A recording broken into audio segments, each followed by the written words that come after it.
Hi everyone, NTA ने finally announce कर दिया है कि नीट 2026 का जो एग्ज़ाम है वो कैंसिल हो चुका है और नीट का एग्ज़ाम फिर से कंडक्ट कराया जाएगा। ये उन्होंने फाइनली अनाउंसमेंट कर दिया है और सारे स्टूडेंट्स को जो भी अपने स्कोर के बेसिस पर कॉलेज लेना चाहते हैं उनको एग्ज़ाम देना ही होगा। इसका मतलब क्या है कि आपने प्रीवियस एग्ज़ाम में, ये जो एग्ज़ाम अभी कैंसिल हो गया, उसमें आप चाहे कितना भी स्कोर कर रहे हो, 600, 650, 680, 700 या 720, जितना भी, उस स्कोर का अब कोई भी वजूद नहीं रहा है। अगर आपको अपने स्कोर के बेसिस पर कॉलेज चाहिए तो आपको एग्ज़ाम फिर से देना पड़ेगा और फिर से देना है।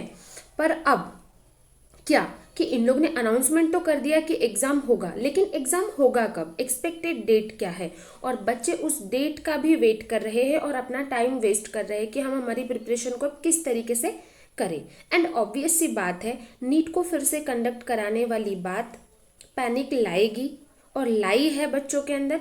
एंड ये जेन्युइन बात है क्योंकि बच्चों ने 2 साल, 3 साल, 4 साल प्रिपरेशन की है और एग्जाम को अच्छे से दिया। जब पेपर अच्छा गया तो इस तरीके से चीज़ें हो गई। एंड ऑब्वियसली कुछ बच्चे ऐसे भी हैं जिनका पेपर अच्छा नहीं गया, तो वो खुश भी है कि फिर से एग्ज़ाम हो रहा है, हमें फिर से चांस मिलेगा एग्ज़ाम देने का। तो हम यहाँ पे देखेंगे कि एक्सपेक्टेड डेट जो होगी नीट की वो क्या होगी। तो बच्चे आप मानो, नीट कोई छोटा मोटा एग्ज़ाम नहीं है। जैसे कि उन्होंने कल अनाउंसमेंट किया है, तो उससे उस टाइम से लेकर एग्ज़ाम कंडक्ट कराने के लिए उनको लगभग 40 से 45 दिन लगेंगे। ओके, तो एक्सपेक्टेड डेट हम क्या मान सकते हैं? तो आप एक्सपेक्टेड डेट बोल सकते हैं 21 जून को या 28 जून को होगा। और जो फाइनल अनाउंसमेंट होगा वो तो आ ही जाएगा, वो मैं आपको बता दूंगी, ठीक है। लेकिन मेरे एंड से मैं आपको बता रही हूँ, या तो एग्ज़ाम 21 जून को होगा या 28 जून को होगा। तो तब तक के समय देखो आप कितना बचा है, लगभग 40 से 45 दिन, 40 से 45 डेज बचे हुए हैं। तो आप सोचिए, अगर आपका पेपर बिल्कुल अच्छा नहीं गया था या अच्छा भी गया था, अगर मैं उन बच्चों की बात करूं जिनका पेपर अच्छा नहीं गया था, तो बच्चे आपके पास एक गोल्डन अपॉर्चुनिटी है कि आप लोग ये 40-45 डेज को अच्छे से यूटिलाइज करके अपने प्रिपरेशन को फिर से एक एज दे सकते हो। और जिन बच्चों का अच्छा गया था, तो बच्चे मैं आप लोगों से एक बात बोलूँगी, आपका पेपर अच्छा गया था मतलब आपकी प्रिपरेशन अच्छी गई थी और अच्छी हो चुकी थी, तो आप उस प्रिपरेशन को वेस्ट मत जाने दीजिए। आप अपना जो भी सिलेबस कंप्लीशन हो चुका था उसको रिवाइज करिए, टेस्ट दीजिए और एनालाइज करिए। ट्रस्ट मी, आपका सिलेक्शन नीट जो फिर से होने वाला है उसमें भी हो जाएगा।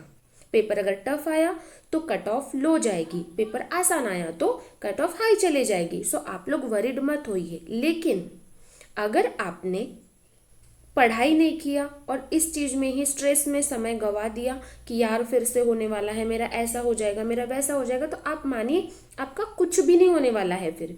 क्योंकि 1 महीना, 1.5 महीना बहुत बड़ा समय हो जाता है जहां आपकी की हुई सारी की सारी प्रिपरेशन वेस्ट जा सकती है। सो आप लोग इस टाइम को, इस क्रूशियल टाइम को वेस्ट मत करो। जो हमारी नीट की फाइनल डेट है वो आ ही जाएगी, ठीक है।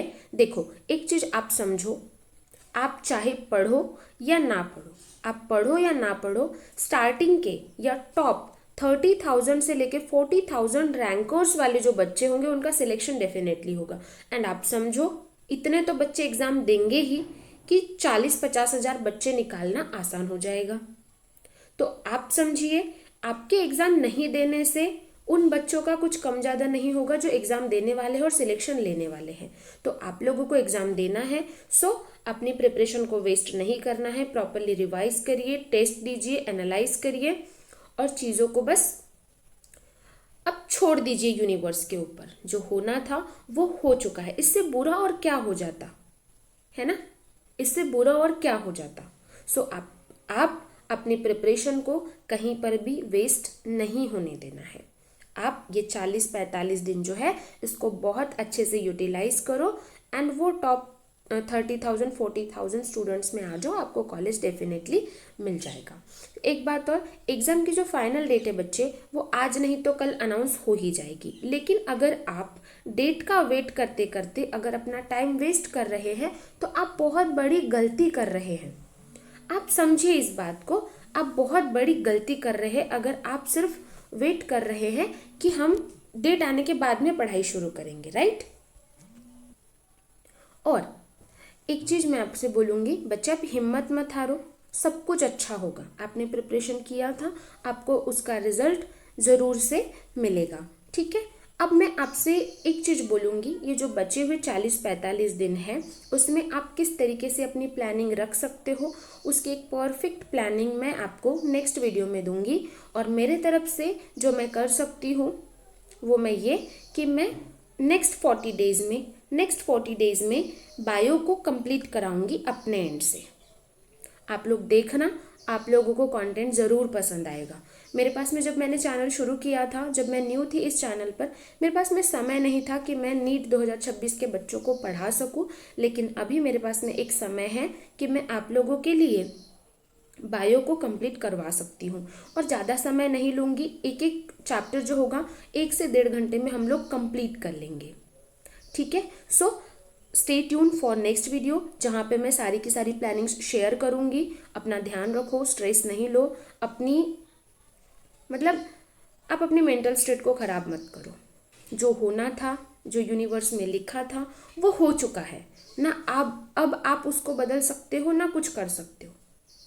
एक चीज़ बची आपके हाथ में, बस ये कि आने वाला पेपर बस होने वाला है, उसके लिए आपको कैसे प्रिपेयर करना है वो आपने देखना है। मेरे एंड से आपको कुछ भी लगता है आप मुझे कमेंट सेक्शन में ज़रूर बताना, और मैं तो जो खुद से करने वाली हूँ मैं डेफिनेटली करूँगी।